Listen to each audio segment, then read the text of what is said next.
Hey y'all, what's up? Hey, hope y'all having a good day. Everything is going straight with y'all. I want to talk to y'all about something real quick. So you do realize that rejection can breed obsession, right? And it's a crazy topic, but it's like real too. You know what I'm saying? And with narcissistic and toxic people, when you reject them and like cast them out your life, cut them off, they get obsessed with you. They want to start stalking your social media, if you on social media, you know what I'm saying, YouTube channel, whatever it is you got going on. If they know where you work, they trying to drive by, you know what I'm saying? Like, it's weird because the average normal person is like, okay, well, that person doesn't want anything to do with me, I won't bother them. To a narcissist, they get obsessed. They get obsessed to the point that it's like, how dare you reject me? They'll try to obsess on like getting you back if you broke up with them, like relationship wise. They'll obsess on trying to become friends with you again if you're not friends with them, or you stop talking to them for whatever reason. They'll do the most, but everything that they do is transactional. You know that saying, you scratch my back, I scratch your back? That is literally what they like to do.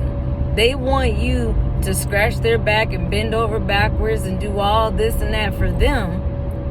And in return, they give you little to nothing in return. They want to do little and nothing in return. They expect more from you than what they themselves are willing to give because they're selfish. You know what I'm saying? And when you realize somebody is like that, you got to kind of just let them fade away. You know what I'm saying?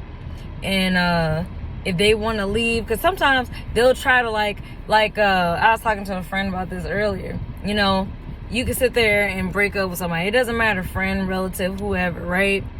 And then the minute that, say, y'all remotely make up, because they love trying to use empathetic people's nature against them. It's like they'll try to use guilt trips to guilt the empathetic person into feeling bad because, well, I've done all these things for you and you can't do this for me, when really they've been already gaslighted you when they even said something like that, because you've done all those good things for them and they've only done barely one thing for you. But they try to flip the script and make it seem like, you know what I'm saying, like, oh, I've done this and this and this and that. The little bit of things that they have done probably don't compare to like how much you helped them. Anytime, like, first off, that's not even being genuine, right? Because a normal person will be like, hey, hey, here's some money to help you out. You know what I'm saying?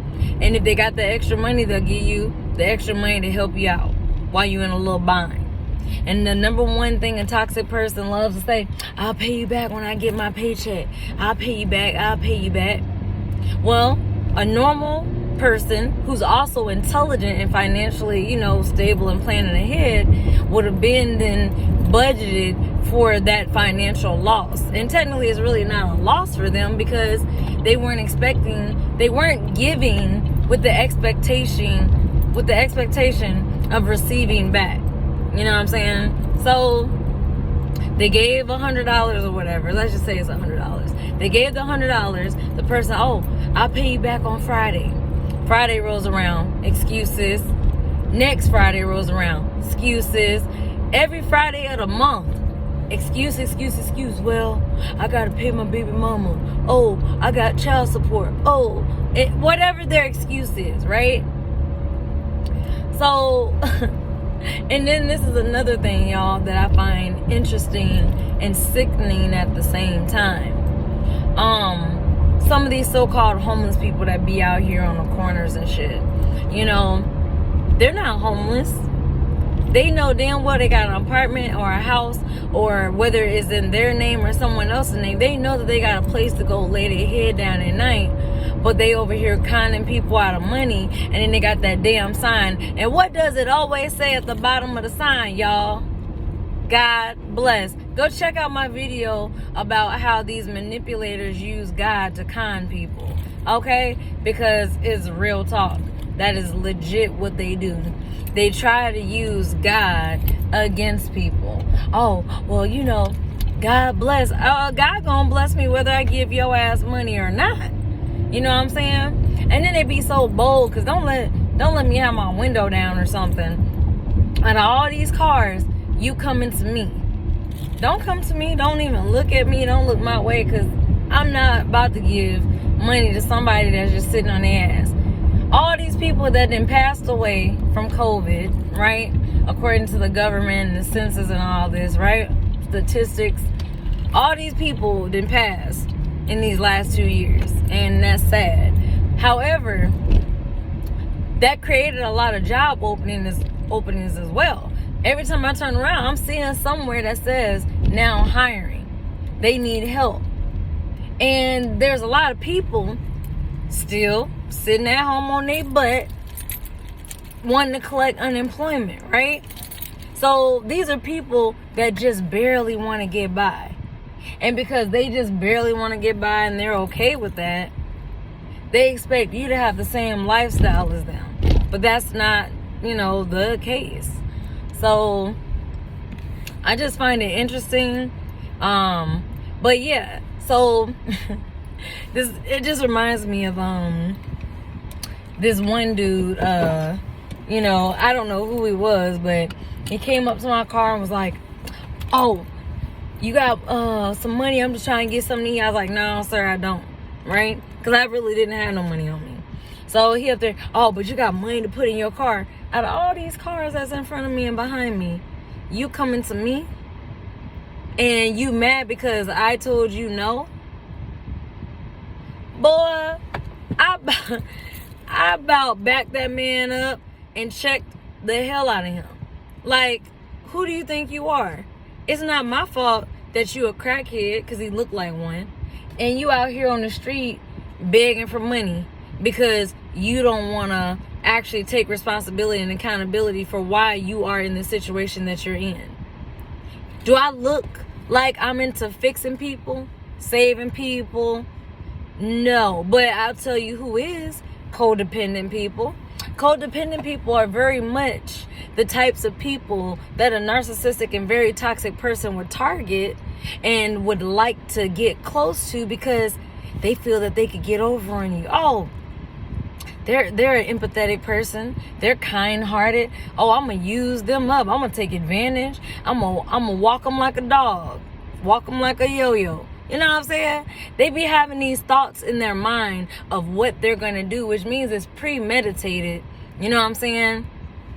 Like, I had a friend of mine. She was all excited because she started talking to this dude or whatever. And, I'm just listening to her. She's like, yeah, and I asked her, so, because some of the stuff she said was just a bit off to me. It felt off.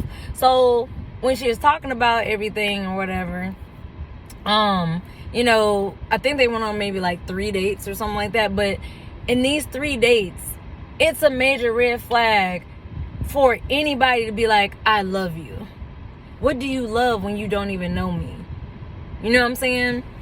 You might know basic things such as, possibly my occupation, maybe how much, because when you go on a date with these types of people, they're interviewing you to see how much money you make, how much money you got. Are you good with money? Are you not good with money? Because they know that they might be in a Maserati or whatever, but they can't afford it. They're up there looking for people to use, because then they're going to hit you with the, man, I was going to pick you up for our date, but, I need to put gas in my car. Well, the average person would be like, why do you even need to tell me that? Put gas in your car. You know what I'm saying? Oh, well, and they give some sob-ass story of some sort. And it's like, in my mind, it's like, how do people fall for these things? Like, are you that desperate to want to be with someone that you can't see through them and that you just attach yourself to, because they hit you with the, well, if you just have patience with me, just work with me. And they sell people dreams. That's what they do. They sell a dream. This is for guys and for girls. You know what I'm saying? Like, don't let somebody sell you a dream. You know what I'm saying? You gotta look at things for face value. Do not fall for potential. You know what I'm saying? Potential will get you tripped up out here. You know what I'm saying? We're all guilty of falling for somebody's potential, but not everybody actually manages to make it to their potential. Not everybody's potential, manifests into reality. You know what I'm saying? You gotta see what they're working with. Don't just fall for the words. You feel me? Like, for real, pay attention to what's going on, what they're doing, what they're saying. You know what I'm saying? And it takes time. It takes more than a couple of dates in a 3-4 month period. Hell, I would say give it a good year or two. And even then, you don't know, because in that time that you are interacting with this person, what is the experience behind interacting with this person? Every time you're with this person, is it pleasant? Is it just refreshing, a great vibe? You're very energized. It's a healthy connection, happy, good feelings? Or do you always end up frustrated and angry and fussing and fighting and, agitated and irritated and exhausted and drained and just negative energy, negative vibes? Just, like, what is the interaction between this individual over the course of time? Because over the course of time, if you realize that the interactions are consistently, I always tell y'all, people are consistent. Consistently complaining, consistently broke, consistently whatever it is. And you need to pay attention to what this person is consistently doing. There are people, when they are inconsistent, they're consistently inconsistent. Meaning, inconsistency is their norm. Okay? And when somebody asks you, what are you looking for? Why would you tell them? All they're going to do is start acting like what they think you want. So now you up there, and then it happens to like a lot of dudes that I've talked to, and they be like, man, that so-and-so, she tricked me, she this, she that. Okay, but my thing is this, my guy. Did you look past how her hair and her nails and eyelashes and whatever mesmerized you to like her, physically? She was physically attractive. That's why you went on a date with her. So obviously there's attraction there, right? So after that, within the first couple of dates, you find out that you really don't like this chick. You're not compatible. But yet, for whatever weird reason, you still want the draws. Now the Jezebel then got a succubus on your dick. Now you up here wondering why you doing crazy stuff, acting weird, and basically just being a whole idiot because you allowed a demon to sit there and suck your life force out your penis. And now you sitting up there looking crazy. Your friends telling you crazy. Your parents and family members telling you crazy. But you stay on the crazy train. Same thing applies to the chicks. You know what I'm saying? You didn't allow this devil man to come up to you with his demon. And now this incubus didn't, put its evil entity essence in you. Now you wondering why your pH balance and all types of stuff is off. Because you out there messing with somebody that you shouldn't be messing with, basically. Cleanliness, with the saying, godliness is next to cleanliness, or cleanliness is next to godliness. I had it backwards, my bad. But I just came from a massage, and that massage felt so amazing. So I was still just like, it felt really good. But anyways, so yeah, I kind of talking a little backwards, but yeah, so cleanliness is next to godliness. So that's just like, I went and cleaned out my car on the inside, and then I washed it on the outside. You know what I'm saying? cleaning up, my crib or whatever. Just cleaning up. Like the spaces that you are in consistently, car, crib, those spaces are actually part of like your spiritual space as well. So when you find yourself in situations or you're feeling some type of way, try cleaning. You know what I'm saying? Because spiritual hygiene is a strong suit to know too. Spiritual hygiene is knowing that everybody can't be in your personal space or in your life like that. That is personal spiritual hygiene. A lot of dirty people, they just allow any and everybody into their lives. You know what I'm saying? And you got to be careful too, because welcoming certain people into your life, you're welcoming those entities that are attached to them. You know what I'm saying? So all I'm saying is be mindful. Just be mindful of what you got going on. Be mindful of, what they say, birds of a feather flock together. So be mindful. Like I like getting up early in the morning, going to the gym before I go to work or whatever. You know what I'm saying? I got a routine. Well, if I end up being friends with a chick and she don't like going to the gym, she don't like getting up early in the morning, eventually over time, that lazy energy that she has is going to rub off on me. And I don't have time for lazy energy. You know what I'm saying? My energy is upbeat. I'm ready to go. I'm refreshed for the next day, doing what I need to do. You know what I'm saying? We need our spiritual energy and just our mental energy, emotion. We need all of our energy to do the things that we need to do in our daily lives. And if you're constantly allowing somebody to drain you or to badly influence you, you got to let them go. You know what I'm saying? I don't care who they think they are to you. You are the CEO of your life. You dictate who gets promoted, who gets demoted. You know what I'm saying? Take back your power. Never allow somebody to think that they have a lot of power over you. You know what I'm saying? Never allow them to think that they just have so much control over you. You know what I'm saying? Because people do the craziest stuff. I was at a red light and there was a dude on a motorcycle next to me, and I'm checking out his motorcycle, and he happens to look over and sees me looking. I'm not looking at you, sir. I'm looking at the bike, because certain things that you got going on with your bike gave me ideas for mine, you know what I'm saying, or what I might possibly do, things I can do, I might change it up, tweak it, whatever, but I'm admiring the bike, not him. Do you know what this goofy man did at the red light?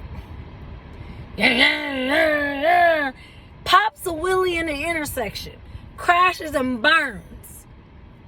Now EPA got to get called to clean the intersection because his whole gas tank got but he literally pulled a real life Family Guy, y'all. He had on some I guess shorts. Me and y'all wear them long shorts to your knees. This man wheelied, but he lost control of the wheelie, and I could see it. Because the bike came down, you seen his knee drag on the concrete, and he up there, he did the Family Guy. You worrying about your knee? You done busted the lights on your bike, your mirrors is broke, your gas tank is busted because it's leaking all over the intersection. Boy, if you didn't get a ticket, his ass went to jail for a reckless driving. Because why would you do that? He did all of that more than likely to try to impress me because, a pretty girl, she looking at me, a pretty girl. I'm going to go room. Now look at you. Now your motorcycle is down. You got to fix it up. And now you got a ticket if you didn't go on jail on top of all of this because a pretty girl. Crazy ass. I'm sorry, but that was retarded as hell. And as you can see, my eyes is watering because I had no clue that this dude was going to do this. I'm just looking at the motorcycle, my guy. What is wrong with you? Oh my God. There's no way I would be on my motorcycle and I look over and I see a guy looking at me and he's like, ooh, a chick on a bike, that's sexy, or whatever he would think, right? I'm not going and look stupid Now I gotta go put my bike in the shop. Now I gotta pay this ticket. Probably call somebody to bail me out of jail, because I don't know if he went to jail, but I know later on when I went through that same intersection, his motorcycle was on a tow truck. The fire department came and was spraying whatever they were spraying in the intersection or whatever. And then I just was like, what is wrong with some of these dudes? Like, Lord have mercy. Because if dudes, boy, that was just funny to me. I just tickled myself like Elmo. Like, all I could do was laugh. What else can I do? You know what I'm saying? I didn't tell him to do nothing. I'm just looking. That's it. He up there. Man, look, all I'm saying is the moral of that story is don't be showing off and then you end up looking stupid and costing yourself money. That's all I'm going to say. That's just moral of the story and something to learn from today, because that was crazy. I was like, this man done lost his damn mind. And then I bet you he probably got a chick at home anyway. So it's like, babe, can you come pick me up? I crashed my bike. Stupid. Anyways, y'all, positive peace, positive energy always creates elevation. I'll holler at y'all later. Bye.